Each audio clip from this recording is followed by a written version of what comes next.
हल्ला बोल टीवी और मैं हूं आपके साथ सुरभि। पकड़ा गया मनीष चंद्रवंशी उर्फ मनीष रंजन का झूठ। देहरादून में नहीं, जहानाबाद में था मनीष चंद्रवंशी। बताया जा रहा है कि मनीष चंद्रवंशी 5 जनवरी को छात्रा के साथ ही जहानाबाद से पटना के लिए निकला था। आइए हम जानते हैं पूरा मामला क्या है हल्ला बोल टीवी के संपादक दीपक शर्मा से। एसआईटी ने जाकर सुरभि पूछताछ की है जेल में जाकर मनीष चंद्रवंशी और मनीष रंजन से, क्योंकि अब उसका झूठ पकड़ा गया है।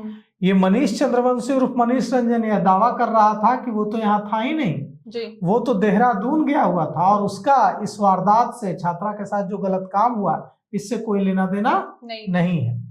लेकिन अब पुलिस ने कॉल डिटेल से, सीडीआर से पता लगा लिया है कि छात्रा और हॉस्टल का संचालक मालिक मनीष चंद्रवंशी और मनीष रंजन दोनों एक ही समय जहानाबाद से पटना के लिए निकले जी। एक दिन पहले छात्रा अपने गांव से पटना लौटी थी हॉस्टल, और उस समय मनीष चंद्रवंशी उर्फ मनीष रंजन भी जहानाबाद में था और एक ही समय दोनों जहानाबाद से चले हैं और पटना पहुंचे।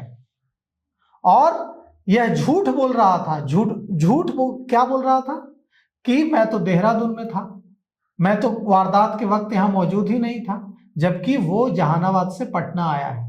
और भी कुछ खुलासे हुए हैं जब एसआईटी ने जाकर पूछताछ की है मनीष चंद्रवंशी और मनीष रंजन से जेल में।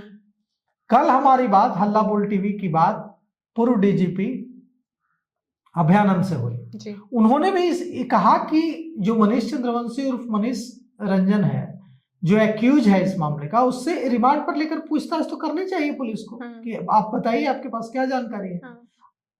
अब पुलिस ने उससे पूछताछ, एसआईटी ने, जो एसआईटी बनी है स्पेशल इन्वेस्टिगेशन टीम, उसने जेल जाकर उससे पूछताछ की और पूछताछ में कई अहम जानकारियां पुलिस को मिली हैं।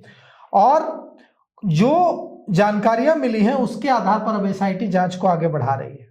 एक और जानकारी मिली है पुलिस को, वह भी चौंकाने वाली जानकारी है कि 24 दिसंबर की रात छात्रा ने अपने माता पिता को फोन किया था। और शुरुआत में पुलिस को जांच में लगा कि ये सामान्य कॉल है, कोई बेटी अपनी माँ को फोन कर रही है, इसमें गलत क्या है। लेकिन जब पता लगाया गया तो पता चला कि कुछ ऐसा बताया छात्रा ने जिसके बाद छात्रा की माँ, छात्रा के पिता और छात्रा के मामा तीनों कार से पहुंचे यहाँ और छात्रा को लेकर वापस जहानाबाद गए। मतलब छात्रा ने कुछ जानकारी दी होगी जी, कुछ अनहोनी की आशंका जताई होगी।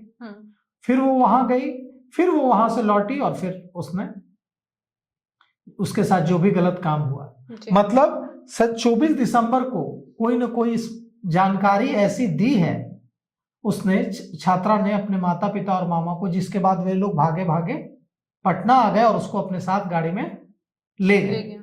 अब पुलिस इसे भी जांच के दायरे में ला रही है कि आखिर उसने क्या बताया। क्या पहले से किसी गंभीर घटना की आशंका थी परिवार वालों को? और जब अब पता लगाया जा रहा है तो पता चल रहा है कि 5 जनवरी को छात्रा के पिता ने जहानाबाद स्टेशन पर खुद जाकर छात्रा को बैठाया था ट्रेन में जी। लेकिन छात्रा का जो मोबाइल का लोकेशन है वो भी जहानाबाद से पटना की ओर मूव करता दिखा।